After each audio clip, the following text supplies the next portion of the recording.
Hello, രാവിലെ തൊട്ട് നല്ല മഴയാണ്. ഇപ്പോൾ മഴയാകുമ്പോൾ എന്തായാലും മടി കൂടും. അപ്പോൾ എളുപ്പത്തിൽ എന്തെങ്കിലും ഉണ്ടാക്കാമെന്ന് കരുതി കൈ കിട്ടിയത് ഉരുളക്കിഴങ്ങും സവാളയൊക്കെയാണ്. അങ്ങനെ ചട്ടി വെച്ച് വെളിച്ചെണ്ണ ഒഴിച്ച് കുറച്ച് പെരുംജീരകം, ഗ്രാമ്പൂ, പട്ട, വെറുതെ ഒരു ഇതിന് വേണ്ടി രുചി കൂട്ടാൻ അതിലോട്ട് സവോള അരിഞ്ഞത്, പിന്നെ മഞ്ഞൾപ്പൊടി, മുളക് പൊടി, പിന്നെ ഗരം മസാലയും കൂടി ഇട്ട്, പിന്നെ നമ്മൾ അരിഞ്ഞ ഉരുളക്കിഴങ്ങും കൂടി ഇട്ട് കുറച്ച് ഉപ്പും കൂടി ഇട്ട് നന്നായിട്ടൊന്ന് ഫ്രൈ ചെയ്തെടുത്തു. അതിലോട്ട് നമ്മുടെ വൈറ്റ് റൈസ്, നല്ല നാടൻ റേഷൻ അരിയും കൂടി ഇട്ട് നന്നായിട്ട് ഇളക്കി വെച്ച് ഉപ്പ് വേണമെങ്കിൽ ഒന്നുകൂടി ഇടാം കേട്ടോ. അതിലോട്ട് കുറച്ച് കുരുമുളക് പൊടിയും ഗാർണിഷിങ്ങിനായിട്ട് കയ്യിൽ കിട്ടിയ വേപ്പിലയും കൂടി ഇട്ട്, പിന്നെ ഒരു വാഴ എടുക്കാൻ പോവാണ് വെറുതെ ഒരു ഭംഗിക്ക്.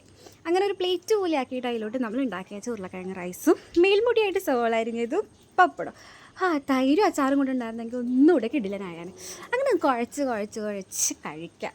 സംഭവം കിടിലനാട്ടോ, എളുപ്പത്തിൽ ഉണ്ടാക്കാൻ പറ്റും. നല്ല ചൂടോടെ മഴയത്ത് കഴിക്കാൻ നല്ല രസമാട്ടോ, നല്ല ടേസ്റ്റ് ഉണ്ട്. അപ്പോൾ ചാനൽ സബ്സ്ക്രൈബ് ചെയ്യുക, ലൈക്ക് ചെയ്യുക, ബെൽ ബട്ടണൊക്കെ